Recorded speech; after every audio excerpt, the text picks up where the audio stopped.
it like we do it. Hi, everybody. Welcome back and happy Wednesday.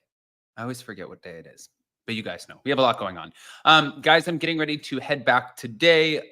Sorry, my lighting is terrible. I don't have box lights here, but I'm headed back to Charleston today because of this storm coming. So if you guys are in the path of the storm, I'm sending you and your families all of the love. Kim and I were just talking. Kim's family's in Orlando. My family's in Orlando. And I feel like you just can never be too prepared for hurricanes. Hurricanes are scary. But we're back to talk about the Real Housewives of New York. So before we jump in, if you guys haven't already, go ahead, pop off in the comment section. If you're not subscribed, get subscribed. Don't forget to hit that notification bell. And let's welcome Kim. Hello. Hey everyone. Just sending love to everybody in Florida. I hope everybody stays safe. And everybody, that might be affected in other states too. It's scary. It's really scary. What sucks too is like, man, I feel like the West Coast of Florida is just getting pummeled, and like as soon as you know this, like as soon as you start cleaning up all of the debris and it takes like a village, like a whole community, everybody comes together, you start stacking things on the side, you start helping people find their animals and then you think, okay, like we'll get through this. And then boom, here comes another category 4 or 5. And you're like, oh my God, this is a nightmare. Yeah, it's really, really scary. But you just have to hunker down and get through it. And hopefully, it will weaken in strength. And let's just, hope for the best. That's all we can do in this situation. Yeah, I agree. All right. So watching the Real Housewives of New York, guys, I have to ask you because people are talking about how, this whole reboot, this is the first time that we've done this for Bravo. We did it last season, but now people are starting to get more invested. They're getting to know the characters, the castmates. And I wasn't excited about this season. I wasn't. But now after watching episode 2, I'm like, oh my God, this is going to be a fun season. Kim, what are your thoughts? Yeah, no, I agree. I feel like last night's episode is really like setting the tone for what's to come.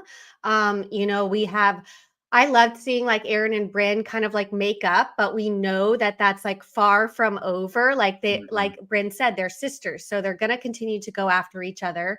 I don't know. I think that we are in for a season. And I mean, the cliffhanger and the Scientology of it all that we left on at the end of the episode, I really hope that storyline continues. But I have some thoughts and theories about that we'll get into. But I agree. I think we're in for a good season.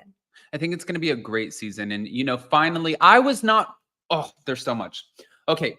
1, Erin broke my heart this episode with her mom. That made me so sad. Like I actually, and this is not like I like to give you guys examples. It's not about me, but I was on my way to a final exam to graduate college. And I got a call from my mom crying hysterically. And she was like, what are you doing? And I said, I'm driving. And I didn't tell her. She wouldn't have called me if she would have known where I was going and said that. But she's like, I just got diagnosed with breast cancer. I slammed on the brakes and I slammed my car into the back of a tow truck. And I was like, bah! So like watching her and going through this with her mom and then just knowing what happened with her dad, unfortunately, it was like, this is like this poor woman. I totally agree.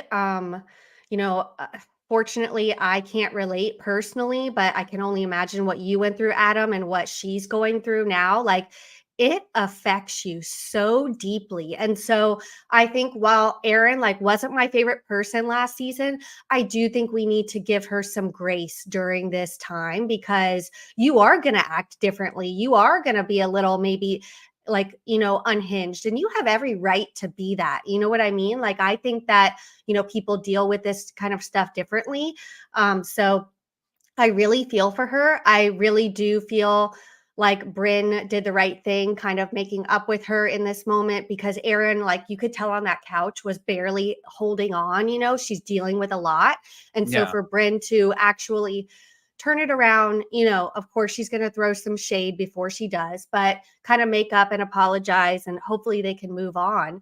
And then the fact that Erin was on Watch What Happens Live last night, I was shocked that she was there 2 weeks after her father's death. But hey, you have to continue to live life, and maybe it was a good kind of way for her to kind of just forget about it for 30 minutes and just get her mind off of things. So I'm really thinking about Aaron a lot right now. I think to I think everybody handles it differently, grief. And I think that sometimes people cave and you're like, you crumble and you're trying to like pick yourself back up. Oh, I hate these conversations. And then I think that sometimes you have to keep really busy, Yeah. Like, for example, like what you're saying about Erin, that's so true. This just happened with her father, you guys. And she is on Watch What Happens Live. And then Whitney Rose, her daughter, sending all of the love to Whitney's family and her daughter, but daughter had to go to the ICU for breathing issues, and she canceled Watch What Happens Live for tonight. So she's not going to be on Watch What Happens Live. So it's like, everybody, and one is, her father and one is her kid. And, like it's all family and we love them all, but like everybody handles things differently. It's like, I don't know what kind of person you are. I bury myself into work and then I crumble on the side. So we're all like, I don't know how you would operate, Kim, but it's like, I would probably crawl into a hole, even though that wouldn't be healthy. But yeah, I mean, I think at the end of the day, these shows are exactly that, TV shows. And, whatever we think about these women on the shows, of course, everything is like petty and they're fighting about nonsense and stuff. But at the end of the day, they're real people going through real things. And no matter what we think of their storylines on the show, we still, feel like they're like almost our friends and family because we've watched them for so long. So I'm really, my heart goes out to Aaron and Whitney as well. And, I hope that they, are doing okay. Also too, I was really happy when we finally, I thought this was gonna, couple things. I thought this whole Aaron and Abe thing was going to be so dragged out throughout the whole season and we weren't going to find out. And then I kind of got, and it's not funny. I'm really happy he didn't cheat on her, but like almost like Housewives comedic relief, like the big reveal is you took the Bitcoin. I'm like, this is the kind of housewifery we need. Like, it's really, I'm sorry. 1000%. Because last week you were like, well, what else could it be? It's got to be cheating. You know what I mean? And then, like, Bitcoin was not on my bingo card. The ultimate betrayal, like making it such a huge deal. And then we find out it's the Bitcoin. But, we learned that it's deeper than that because, Aaron comes from money. Abe is really trying to support her lifestyle. He sold it when it was down, then it went up, and she tried to sell it and it wasn't there. Like, what do you make of their kind of dynamic and the whole, like, how money seems to be very, like, kind of important in their relationship? It makes me what a great question, Kim. Oh my God. You came to work today? Well, I'm like, my brain is spinning about it too. It's an interesting dynamic that they shared last night, and how this Bitcoin it was almost as if he cheated. It was like she was acting as if it was just as bad. Like, you need to earn my trust back and it's going to take some time for me. Yeah, exactly. When Jason and I first got together and we moved to New York, it was like 10 years ago and Bitcoin was like still new. And I remember when it was like $500 and we didn't have like barely anything to our names, but I was like, I'm going to buy at least like 5 of these coins because something good is going to happen. And Jason's like, this will never work. Like, it's never going to happen. So I never bought the Bitcoin. And now when I was looking, I was so intrigued by this. I'm like, what could Bitcoin be up to now? And it went from like $500 to now like $62,000 a coin. And I was like, oh, Jason, I could strangle you right now. But for them specifically, it's an interesting dynamic. I don't think it's fair in a relationship to set unrealistic expectations. I'm like, right now, I'm doing my little bicycle at home and I have to watch something on TV. So I'm binging old episodes of the OC, right? Not Real Housewives of Orange County, but the OC. Well, And we're in an Adam Brody era. yes, exactly. Yeah. Exactly. And Oh, shout out. My husband is also an extra on that show, so watch out for him. Is he?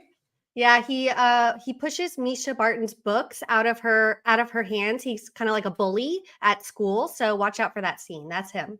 Okay. My God. And there's like I what, digress. 300 episodes of this show? Um, Exactly. I have no idea what episode. it reminds me though of Julie Cooper and her husband, Misha Barton's parents. 1000%. It's like the guy is like trying to sit there and support the family. And every time he turns around, the wife comes in and she's like, like our daughter needs riding lessons. The horse needs new hooves. I need a new Chanel. By the way, I'm going car shopping. I was thinking a Porsche or a BMW. And the guy's like drowning in debt. I just think it's totally not fair. One of our biggest conversations is money in my relationship, because we talk about it, because we stay on top of things. And like, Jason will tell me, Adam, chill out on the spending, or same thing, vice versa. Like we're very honest about it, and there's not an unrealistic expectation. I actually feel bad for Abe in this more than I do for Aaron. I think that Aaron, yes, it's shit. I would die like if I turn around and I found out that Jason took all of our money and like spent it and I didn't know anything about it. I would freak out. But for him, she needs to kind of look at it too. Like, your husband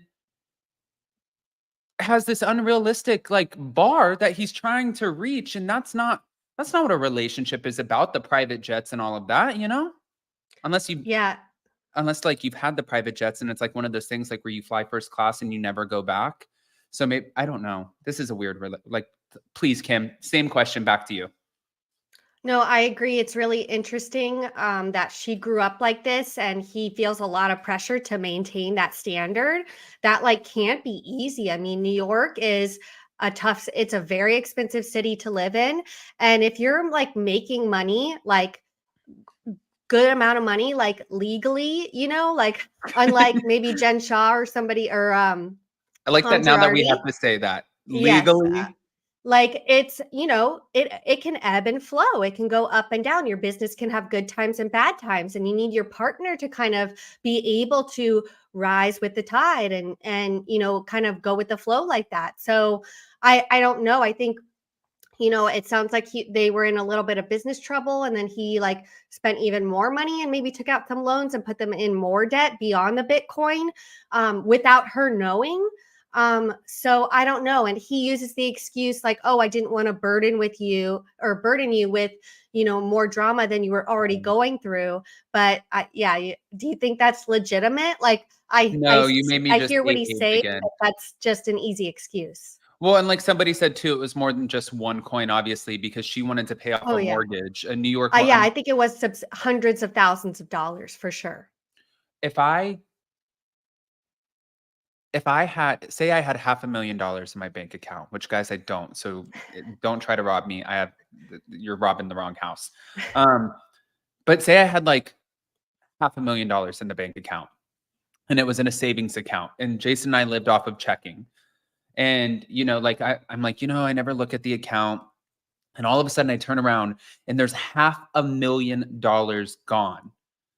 I would, yeah, like, Lucy, you got some splaining to do. Somebody better answer. Where the f is the money? So actually, I was feeling bad for Abe for the unrealistic expectations, but where did the money go? Because that's like, something had to have been paid off. Where you just like, last year, didn't he buy her a brand new big ass rock? Yes. It sounds like somebody's a little financially irresponsible. Yeah, I mean, well, they've been together 12 years. Is this the first she's seeing of it? Or, is stuff just getting, I don't know, bad financially right now for him and he's trying to cover it up? I don't know. It will be interesting. It kind of seems like there is like a common thread going through, because we're also talking about like Jenna like having financial problems, but then she buys this $217,000 Bentley. Like, what's up with that? The thing is, for like, in my experience too, of like just talking with people, like one of the things that I love talking about is like finances and real estate. Like, I get my socks off on these conversations because I'm like so fascinated by how people live their lives. And a lot of friends that I have in different areas, if they have a substantial amount of money, they're still kind of like cash broke. because their money is always tied into like assets, like whether they own different houses or whether they like their money's tied up in businesses or their money's tied up in bonds. And usually they're not very like, they don't have like a substantial amount of cash. So it's just weird to me. Like, even with this, like,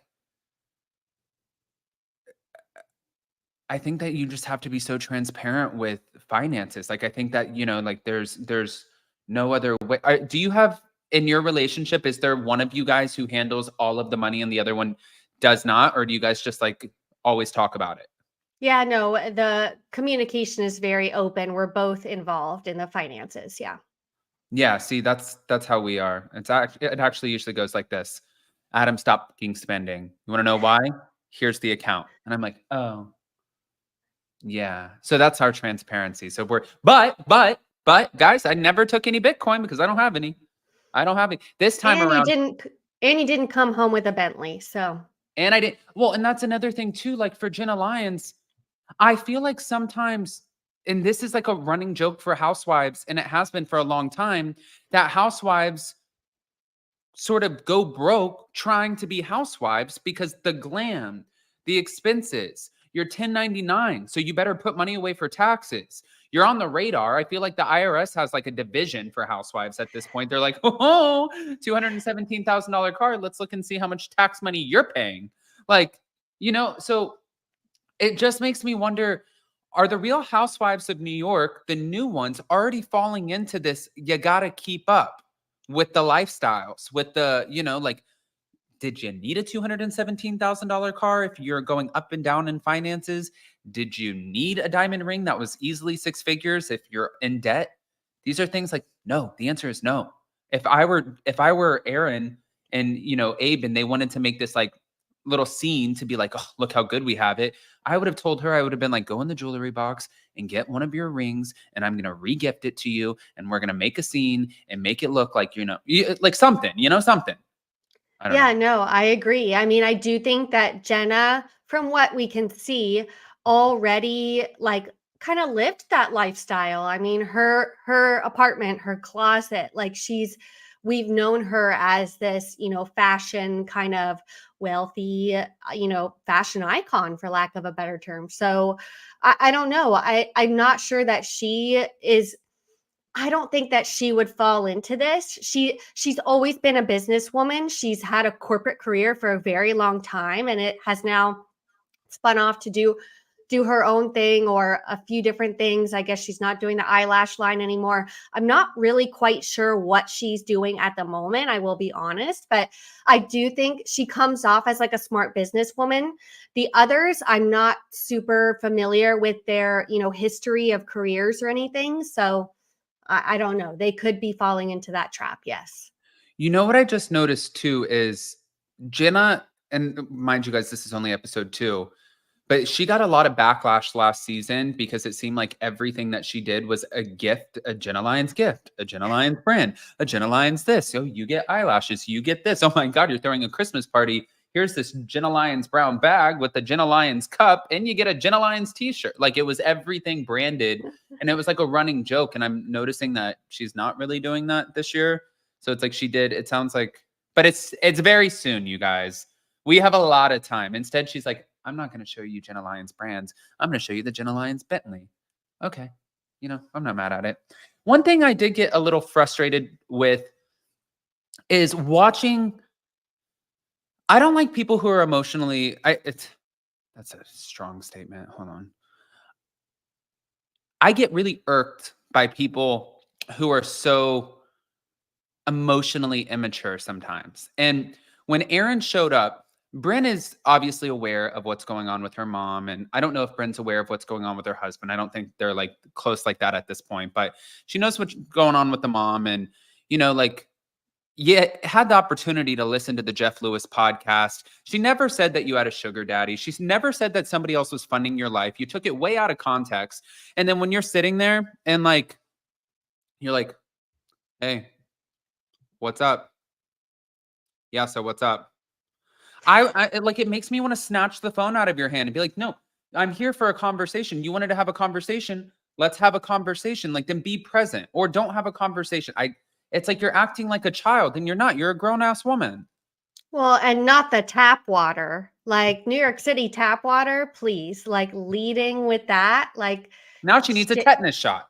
no, shady AF, but I agree. You know, I said it last week. I'll probably say it every single week. I love Bryn, but I do not agree with her in this moment. I am team Aaron in this moment because that podcast was a nothing burger. Aaron said nothing that she is accusing her of, and they keep playing it over and over and over again. And I don't know how many times they have to do that in order to, it's through my head. I don't know how many times it has to get through Bryn's head, but yeah, the way she was acting was very condescending to Aaron. I didn't really like it. She's definitely feeling like she has something like something on Aaron when I don't think that she has anything. So I I think that Aaron finally like was like, look, I just want to move on. I'm sorry. She like apologized for not doing anything.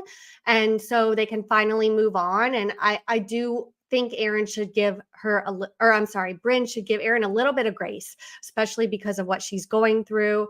But I don't know. Aaron or Bryn is the pot stirrer this season. And I don't think that's going to change. I think we're going to continue to see her kind of, pinpoint people and kind of twist their words as she does really well in order to kind of cause drama in the group. See, and I'm starting to think too for Bryn, I think that she's one of those people, like, I have a couple family members like this. Like, they're one of those people, like, they play telephone. They twist things and they make things so much bigger or so much more dramatic than what they need to be. Like, like if you go and say like, like, for example, like if I went to one of my family members and I was like, man, I'm so annoyed with Jason today. Like, I can't believe, like, he will not stop leaving his clothes all over the house. And like, this is not true, guys. I'm giving you an example. But then I tell a family member, and the family member all of a sudden plays telephone with other family members. And they're like, oh, Adam and Jason, there's trouble in paradise. There's trouble in paradise. And you didn't hear it from me. I'm like, I don't like that either. And Bryn is a huge culprit for doing that. Even like they keep on mentioning back to the stupid cheese thing. I'm like, if I hear about the freaking cheese one more time, that was so stupid to me. But yes, I think it's like this is beyond at this point. Yeah, I mean, like, we have to understand from watching Housewives, there is an assignment. And I think Bryn is understanding the assignment. You have to cause drama. But as we talk about a lot, there's a point where it becomes transparent and thirsty to the point where we see you, we know what you're doing, we clock it, and you're just causing drama to cause drama. It's not authentic. Some of it maybe more so than other things that she's sharing with the group, but yeah, I think this Aaron thing, I think it's just a matter of they have this long-standing friendship. And I don't know, is it really about the Jeff Lewis thing? Is there something else that we don't know? I mean, because surely this can't be it. So I don't know, but I do like the fact that they get to the point where even Bryn can make a joke about like, oh, you want me to take care of Abe for you? And they can like laugh that off. Yeah. Like, yeah. I do like that they can, get back to that point to be friends, because I think that they would be better as friends. And I'd like to see more of that. Yeah. No, I agree with that. So yeah. I mean, and to be honest with you, I think a lot of people, Brent, not just being Aaron, I think a lot of people think that somebody might be financially contributing to the pot over there. But even if they are, who cares? Really, who cares? It's nobody's business. Like, Yeah. as long as your bills are getting paid, the people like the mortgage company and all of that, they don't care who's paying them. They just want to know that your bills are getting paid. Okay, Jeff Lewis. Okay, Jeff Lewis. I'm going to pull an Aaron and be like, I don't think so. I don't know. I mean, maybe, like I'm just saying, if you were getting your bills paid, who cares? But it doesn't matter either way. I just think it's like it doesn't matter. I can see where that would be offensive if you're like, people think that you have nice things and you can't do it by yourself because what people think, that could be offensive. I see. But I'm saying like, if in fact, I agree with like Sai, like she's like, I used to be a sugar baby. And it's like, okay, well, see, I don't know. But all right. So moving on, poor Raquel. You want to know why? Why? Because the dogs eat better than her and her family. And I actually kind of feel bad about that. I'm like, damn, they're getting Chipotle while these ones over here, the dogs need therapy and acupuncture, and they just look like they're traumatized. And the dog's sitting there like all crazy eyed, like the hyena off of Lion King. Like it looks like there's like not even, and I love animals. It just looks like there's no little soul in there. Like he's just like, help. Like Britney, like not to, like when people were saying, Britney Spears, if you need help, wear yellow in your next video. Like I feel like the dog's gonna come like in like shimmying in like a little yellow dress or something, and I'm gonna be like, I fucking knew it. I knew it. Something's going on here. The dog. I did love this moment. I mean, I don't have children. I have a dog and he is my child. I don't go as far as acupuncture, but I did once cook him better, healthier, fresh chicken and vegetables and rice. He ate better than I did for a very long time. So I don't know. I kind of related to this. I kind of loved it. I'm interested to learn more about her and her wife's dynamic. I think she's bringing something really interesting. Yeah. I don't know. I'm into it. I'm into it. She has a cute family, and you can tell She like, does. and it's fun to see like that the kids love her wife. Like I love that. Yes, It's I just agree. it's a great little dynamic, and I'm excited to see more of her. And moving on over to another dynamic that I think is really cute is Jenna Lyons and her son. I'm like, that's also another cute little dynamic. They're just silly, like Such a cutie. And the rock climbing that sent me. I never thought I would see the day where Jenna Lyons would climb a rock wall. But we saw it and I was bursting out laughing out loud. It was just as funny as you would expect. I mean, I loved it. do you like rock climbing? I used to do it when I was a kid. I haven't done it in probably 2 decades. So, I would do it again. What about you? There used to be a little rock wall in the mall, and on the Not the one, mall. yeah, in the mall. And it was right in the middle of the food court. So you were always the spectacle in front of Oh, everybody. And you would pay $20 to climb this wall. And there was the beginner, the whatever, and the expert. And for the expert one, if you can make it all the way to the top of the wall and hit the button, you got your photo on the little thing, and you got $100. And I used to climb and get halfway up, and my leg would go, and they'd be like, just Adam, come back down. I'd be like, no.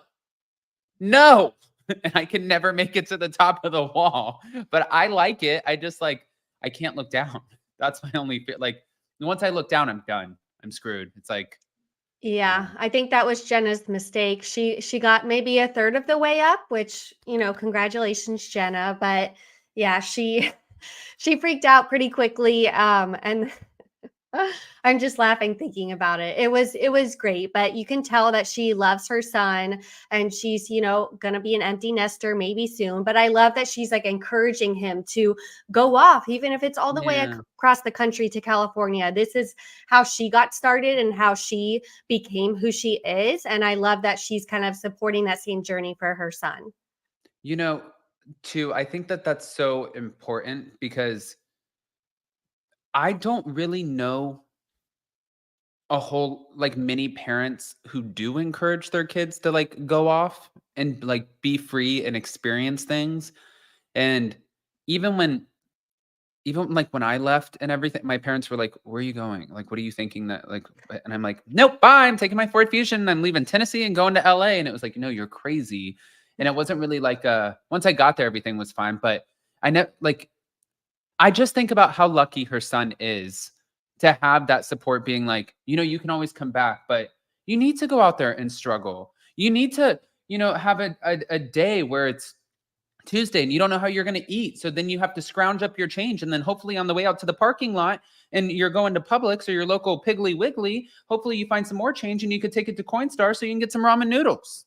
Well, is he gonna struggle, Adam? Like, did she say she wasn't going to financially support him? No, you're Because right. You're right. I don't think that he will be scrounging up change, walking into Piggly Wiggly. I think he will be taken care of. I'm waiting for somebody to be like, "Wow, Adam, that sounds oddly specific." Like, It sounds pretty, does. It does. you know, just college days, guys, college days.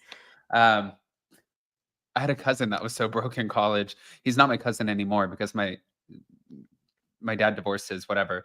But I had a cousin, and he would talk about how like at the frat parties and stuff, they would have pizza parties, and he was like the nerd, and he had no money to eat, so he would wait for them to throw out sometimes half boxes of pizza the next morning, and he would jump in and take the pizza out of the trash. And I'm like, man, sometimes like in college, like people just struggle. Like you go through it. It's like the Oh, motions, yeah. you know?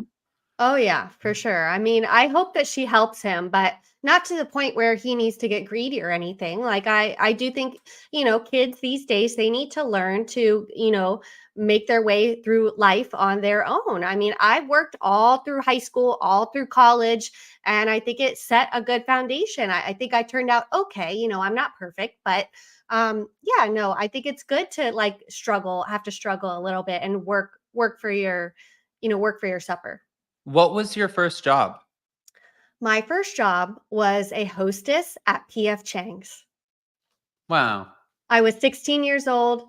I still love PF Chang's to this day. It's one of my favorite restaurants, and it was a great kind of stepping stone. What about you? My first job was at this place. It was Joe's American Bar and Grill in the Wellington Mall in Florida. And these damn malls, they get me every time.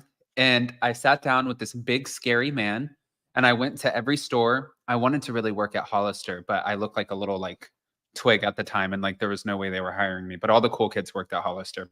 And I got into this restaurant, and this guy sits down. He's really scary and bald and has like these dark glasses on inside. And he goes, "I got one question for you." And I was like, "Yeah." He's like, "Are you a rabbit or a turtle?" Because I was too young to be a server, so I had to be a busser. And I was like, "Sir, I'm going to be the best rabbit ever."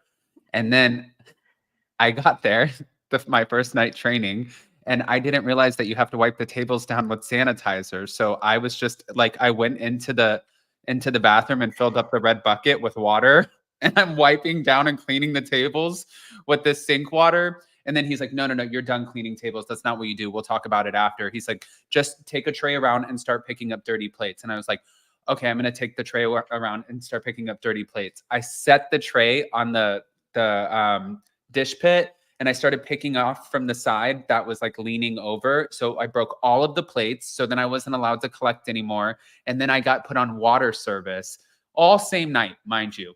I got put on water service, and this woman and her husband, they were fighting. And she was like, like, "How fucking dare you?" And I was sitting there pouring the water, and I look over and I'm just like listening to it. Like, I've always loved the gossip, and like getting the tea. But like, I'm sitting there pouring the water, and I look down and I'm pouring the water into her purse. I got taken out of the restaurant. I was no So, longer I was no so longer you employed. lasted one night. I lasted one night, and then I became a cashier at Winn-Dixie. Oh. So And did you ever go back to working at a restaurant, or were you traumatized for life? Kind of like no, Tom Schwartz. I always went back to working to restaurants. I went to Winn-Dixie. They Oh, ended of up course you did. Of they, course. I mean, they obviously, sir. I mean, when Dixie closed down, and then I got a job at Panera Bread, and I lit the trash can on fire on accident. And then I got in trouble there. And then I went into restaurants serving tables. And now here we are today. Look at this. Oh my God. I found my niche, guys. The point is just keep trucking along, and eventually Keep going. you'll be the fucking rabbit. Okay. It If comes at up. first you don't succeed, try again. And you may have failed your first night, but look, Lisa Vanderpump gave you an opportunity. Like, she saw something in you, and I think that that's just great, Adam. No, she just saw Jason, and she loved Jason, and Jason always helped her with her Spanx. So she kind of just gave me a pity opportunity. So, you know, that's Hey, an opportunity is an opportunity, and you seized it, you took it, and you ran with it, and look where you are now. here we go. Thanks. I love you, Lisa. All right. So going back to it, now we have the ladies getting ready to go to the Hamptons. We're doing a renovation, but we're also battling in and out of debt, but we're changing our kitchen. There's a lot of things that I'm not quite understanding, but I'm sure they'll piece together throughout the season. And then you have Uba and Sai, who don't want to go on the Blade, which is the helicopter, which, by the way, what a cool, I thought that was such a cool service. Like you could just, it's like an Uber, but for the air, you guys. I'm trying to think. I feel like, do you ever wonder if production makes them decide this ahead of time? Like they're like, okay, so we're gonna have you guys have a conversation, but we're gonna put these three on the plane. That way they can have a separate conversation. And then you guys are gonna drive separately. And like, do you think that they ever make them do that? Or do you think that this is all like what they want to do? I mean, I think they would have probably liked all of the women to go on, but I think they knew ahead of time which women wanted to go or not. So Sai and Uba are like, oh, I want to drive because I want to talk on the phone. Okay, I'll drive and you can talk on the phone. And then, I think that, I don't know, it did kind of seem like the ladies really did think Jenna was coming. And I think Jenna told production and production didn't tell the ladies for whatever reason. So maybe that could kind of stir up something because it's kind of giving Jenna not flying with them to their last cash trip because she didn't want to fly coach. So now she's like, taking her own route or her Bentley to the Hamptons. So yeah, I mean, it was interesting. Would you fly on the Blade or would you drive? I would fly on the Blade. I've only been on a helicopter one time, and it was when Jason proposed, and I thought it was the coolest thing. And I remember seeing that on social media. yeah, it was really just like Was it scary? I thought it was really cool. I guess it depends like what kind of fears you have. Like I'm not really afraid of being up in the air in planes or anything like that.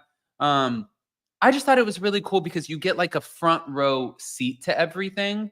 I've never flown private. I've never done anything like that. But like the helicopter, I'm like, this kind of hits different, The only thing that kind of sucks about the helicopter though is that it's so loud, but this Blade one did not look like it was so loud. It looked like the ladies were in a very bougie situation with the Blade one. Like Yeah, they didn't have to wear the headphones or anything like that. yeah, because when I was on it, I'm like, Jason's like, I remember it kind of vividly, I feel. And Jason's like, like, were you shocked? And I'm like, what? Were you surprised? I can't hear you. And then like, what? What? I don't know what you're saying. Like, that's what it was like for me. But it was still really, really cool. I think that I would definitely take the Blade. But I think with the mention of the Bentley twice in one episode, the Bentley showing up to the rock climbing, which it's like you're not just going to a rock climbing place and being like, Bentley, can you just drop off the car here? That's what it was clearly planned for this moment after being called poor. So she's like, you guys are gonna hit me with you're poor. I'm gonna one up your asses and I'm gonna get this Bentley, I feel. And then now she has a point to prove. So she wants to show up in the Bentley, which I think all of the girls are going to make fun of her for it. I think it's gonna backfire, which is really stupid when you think about it. Like somebody making fun of you for having a Bentley, like that's the dumbest thing ever. But you see what but I'm foreseeing it right now. It's all clicking. I guess her vintage Mercedes broke down. So Aaron had to pay for the Uber and Jenna didn't pay her back. So now Jenna pulls up in a Bentley. And I think that Aaron is going to run with the fact that Jenna didn't pay for the Uber, yet bought a new $217,000 Bentley. I think that that's just only going to further this storyline about Jenna not paying her back. Yeah, I think it's going to spiral into a whole thing. Do you have a dream car? No, I don't know. I've never really been a car person. I have a Tesla Model 3. I love my Tesla Model 3. I don't really need a luxury car. Is that the SUV? No, it's the sedan. Like I have the Honda of California, basically. Everybody has the white Tesla Model 3, That's what including I me. have. Yeah, we have the same car? Well, no, but mine's the it's like not the big SUV with the Lambo doors, but it's like the little SUV. You see of the Model Y. Why? Okay. Yeah. Yeah, I love my Tesla. I don't think I would trade it for anything at the moment. What about you? When I went to go tan, and Kirby, you're shady as hell. The lady Kirby at the front, she said every time you come here to tan, you pull up in your basic bitch white girl car that everybody in Mount Pleasant and Charleston drives. And I was like, Yep. what? And then I went out, and it's funny when somebody points something out to you, then you just start noticing it everywhere. And I'm like, oh my, oh my, oh my God. I am one of these basic bitches. I'm like I literally like the same as all of these other women, except I've legitimately. never seen a guy in a white Tesla. It's just me. Oh, I have. Oh, Oh, have no, you? I have. Especially in California. I mean, going to pick somebody up from the airport, like literally, like my family members try to get in the wrong car like 5 times before I pull up because the same car just keeps going past. Like I'm not ashamed. It's a basic bitch car, but I love it nonetheless. Yeah. Yeah, no, I love it too. I just think it's a little too smart for me. I don't know how to work anything, but that's okay. I also, to be fair, you guys, I have no business driving or being on the road. I'm a very, very bad driver. I've driven my car off of a mountain 2 or 3 times, like terrible. So this was kind of like my way of, now I can rely on the car, hopefully not driving me off of a mountain. So this was really a safety precaution. Just, you know. Yes, the Tesla will let you know before you go off the mountain. Yeah. Yeah, thank you. It's like, you're about to die. Here we go. Um, no, so I like that we're getting Hamptons. I also like that that feels very nostalgic of RHONY, like from, OG RHONY, especially with when the ladies started buying their big Hamptons houses. We had Bethenny, we had Ramona. Luann had like kind of like a cute like cottage, but it wasn't in the Hamptons. But I like that one too. And of course the Berkshires, which I told you I'm going, yeah. No. Are you going for Dorinda's like Halloween thing? I'm going to her Halloween party next weekend. Oh And my God, Adam. I've I am so jealous. I I cannot wait to hear all about it. Oh my God. I'm so excited just to see it, and just to Dorinda, like the funny thing is Dorinda and I, like, we have such a good banter, and we talk every once in a while, and like she's so sweet, and like she watches the YouTubes, and like I love her. I've never actually met her, and every time we're in the same place, like BravoCon, whatever, we always miss each other. So now just to be like, I was telling this story the other day. I think it's kind of ridiculous, and I'm waiting for her to, like message me and be like, "Adam, you got to stop telling the story." But I almost legally blonde myself when Elle Wood shows up in the bunny suit to like a party and everybody's dressed up, because I'm like sitting here panicking. I'm going with a friend and Jason. I was like panicking, like I don't have a costume. I don't like dressing up like costume wise. I'm not like a big like costume person. What am I gonna wear? My friend ordered this red wig that's like 6 feet long, and she was gonna wear this like big red wig, and like we were really, really trying to plan it out. And I asked Brenda, I'm like, "What are you wearing?" And she's like, "No, it's like, no, it's not like that. It's like fall fashion. It's like festive fall fashion, but not like costume." And I was like, I am so glad I asked, because I would have showed up. I was gonna show up like Dobby from Oh Harry my God. Potter. Dobby, not Dobby. I was gonna put a hat, like a thing on, and cover my face and just like walk around and be like I would have been so embarrassed. I swear, I would have literally walked in and been like, "Can somebody call me an Uber back to the hotel because I need to figure Oh this out." boy, Adam. Yeah, Yeah, no, that I think Dorinda would have welcomed you with open arms. yeah. But yeah, no, I would suggest maybe going back to RHONY, like season 9, season 10, see what the vibe is in the Berkshires. It's a lot of fur, it's a lot of plaid, think fall upstate New York. I don't know. You got this. You got this. I was just gonna wear a black turtleneck with black jeans with black Chelsea boots, and I was gonna wear a big olive green trench Classic. coat. Classic Adam. Yeah. Oh, yes, perfect. Perfect. Yeah, and then I have this like cute little, like, I found it at the top of the Rockefeller Center, and it was somebody's, and I tried giving it to Lost and Found, and then they came out with a box, and they said, "No, we have too many of these. You could just keep it or throw it away." And it was this like first or Armani like scarf, and I was like, "Okay." And I went and got it washed, and it reminds me of New York, so I was just gonna wear that with it. I don't know why that story was. I'm just, you know what? I love having you on and like other people because I talk way too damn much. And like Jason was telling me today, this morning, he's like, not everybody wants to know everything. Like, stop telling people everything. And I'm like, I think you're wrong. And I love telling people things, but then I forget No. that I tell people things. And like, then I go out with Jason and they're like, so are you still dealing with this? And I'm like, and Jason's like, God damn it, Adam. Why? Why do you tell everyone? I'm like, fuck, fuck, fuck. It's your job, Adam. You know, we don't only need to hear about the housewives. People sign on to hear about you too. You and Jason, what's going on in your life. So,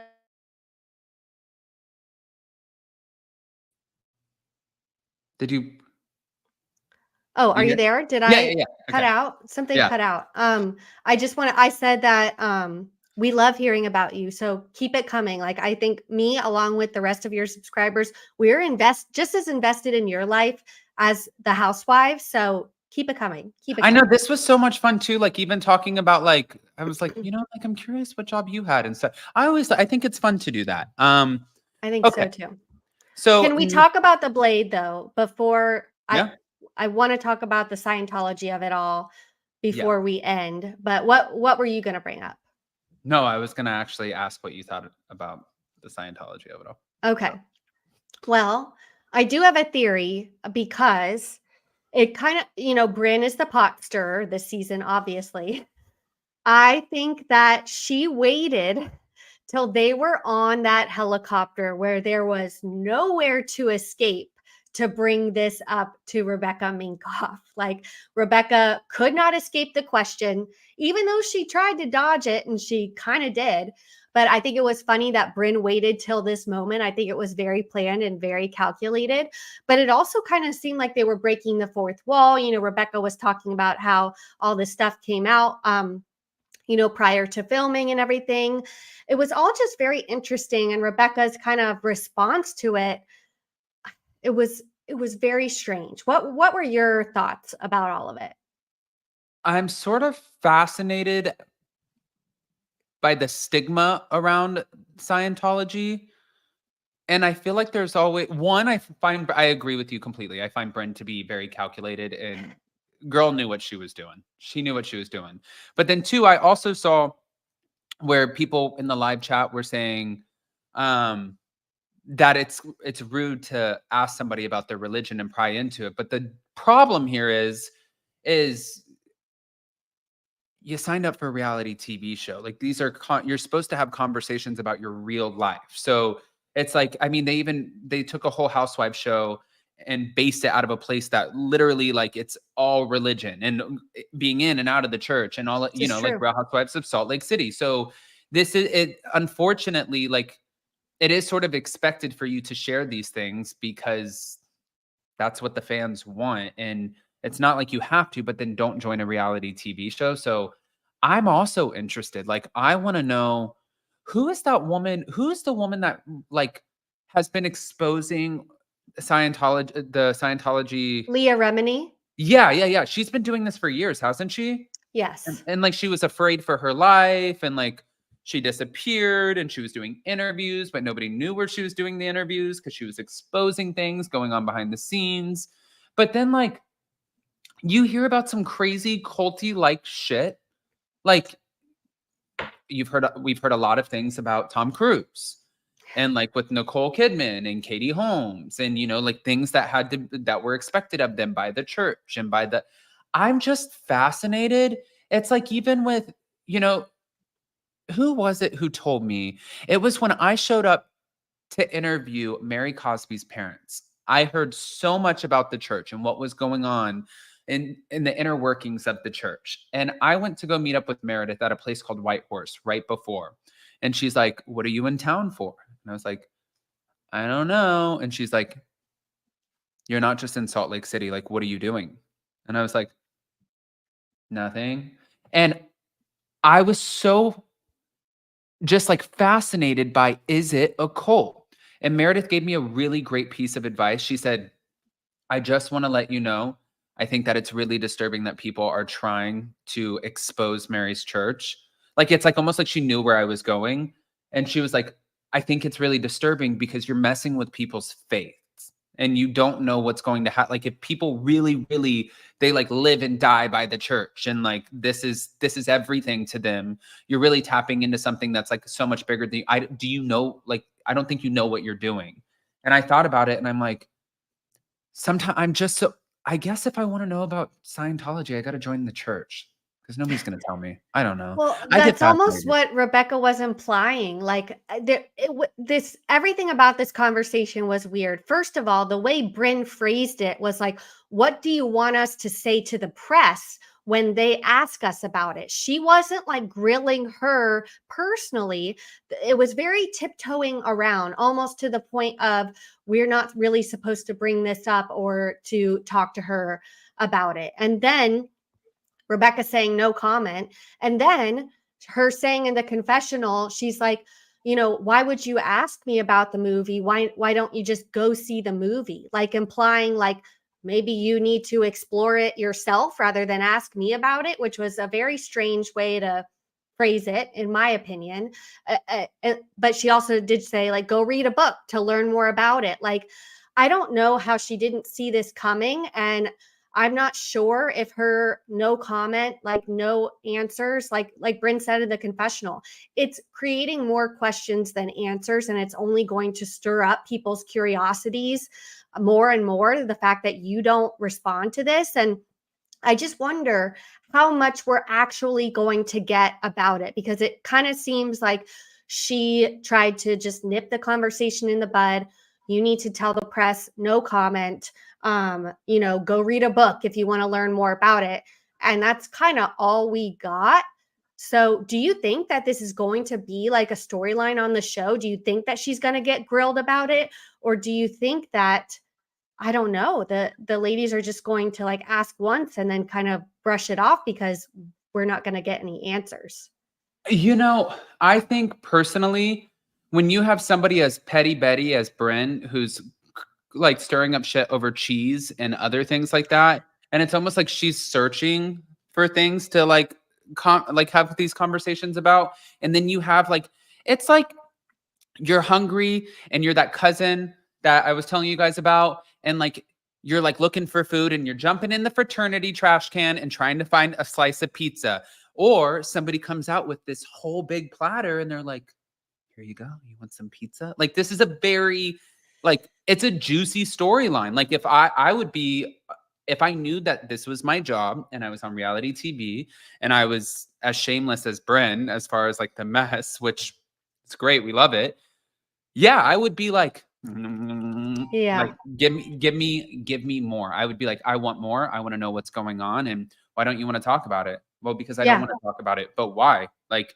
is it true? Are the rumors true? I just, and then I would even say, like, if I were Bryn, I'd be like, you told me to like watch or read a book or whatever. I watched the documentary with Leah Remini and she said this, this, and this. Like, is that true? And I would I do it on hope. camera, you know? I hope that we get that. Yes, this is one instance where I want Bryn to stir the pot. I want her to dig into this. Let's Yeah. use your skills, Bryn, to give us the Get your insight carpal into this, tunnel. because yeah, like this is what we need. I feel like this is something that we have never, explored on Housewives before. I feel like we need to dig into it. We need Bryn to do the dirty work. I feel like Rebecca should expect this. I feel like she should have information to give. And I feel like she probably already cleared this with the church, her being on this show. I feel like everybody's aware. She should have answers ready. But yes, maybe people in the comments don't agree. Well, Tracy's saying that is not appropriate. I agree. It's not appropriate to question people about their religion. I don't think it's appropriate to question people about religion, politics. The other day at the gym, there were these two ladies and they were talking, and one of the women said, "Did you see Alexandra Cooper's podcast, Call Her Daddy? She had Kamala Harris on." And the other one was like, "I'm not listening to that." And then the woman was like, "Why?" because you're voting for the other side? Do you know how and it turned into this like argument at the gym, and I'm just sitting there listening like, oh, she's got a point. Oh, don't hit her. Don't hit her. You know, like, and I'm just like listening, but it's like, it's one of those things like there are certain topics that in everyday life, you would know that those are inappropriate conversations and they're not, you know, like, unless you're like best friends, it's none of your business.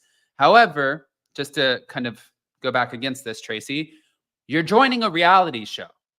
You gotta know, like Kim said, you gotta know this is coming out. And if the Church of Scientology, if it is as controlling as people who have left claim it to be, then I would imagine that Kim's right and that she would have to get these things signed off on. I think that Yes. you probably have to sign an NDA when you even enter in the church. I think so. I think that, look, this could be good PR for them. You know, Rebecca could, you know, kind of break the stigma and tell us things that we don't know about it. So I don't know. All I know is just I'm curious and I want to know more. I'm intrigued.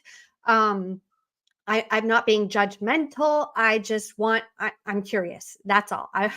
And I hope that we get more of it. It's just very interesting. I thought it was very interesting, like you said, to learn more about the Mormon religion and culture on Salt Lake City Housewives and Mormon Wives. There were so many things that I didn't know that I find interesting, not judgmental whatsoever. So it's just kind of sharing a peek into people's lives that we don't personally live. And it's interesting. It's entertaining. You know, I talked about this with Monica on one of our podcast episodes, and I was saying to her too, like, because everybody grows up, like, did you grow up religious or no? Not really. I'm baptized. I'm technically Catholic, but I am not a practicing Catholic. Yeah. So my dad wanted me to get baptized, and I was supposed to get baptized, and it was in this church where they had the catfish fries and like things that they would do, and everybody spoke in tongues and they would roll around on the ground. And it was like, I remember seeing it and being like, I don't know what's going on. I didn't grow up in this church. I just got brought into it when I was like in 8th grade, and I only went a couple of times. And they told me that they would give me, it all goes back to pizza, that I would get pizza if I would go in front of the church and get baptized. So I did it to get the pizza. And I didn't know what it meant, you know, like nothing made sense to me. And then we stopped going to this church, and I hated my stepmom so much. So I would use excuses to leave. And I started going to Bible study on Wednesdays at a neighbor's house. Now, the neighbor's dad got kicked out of every single church in our small town. We only had one red light. Like, it was a tiny, tiny town. Like, we had the Piggly Wiggly, a drive-in movie theater, and schools. Like, there wasn't a whole lot. And I came home, and he framed this thing because he like put this like blood on my head and said I was saved and all of this stuff. And I came home, and my dad said, "What did you learn in Bible study?" And I said, "Well, I learned that if I don't get saved," which here is my paper and my frame, that the locusts are going to come down and they're going to eat me, and the whole world is going to burn on fire, and I'm going to have to watch you guys burn to death. And Dad was like, "Where the fuck did he go?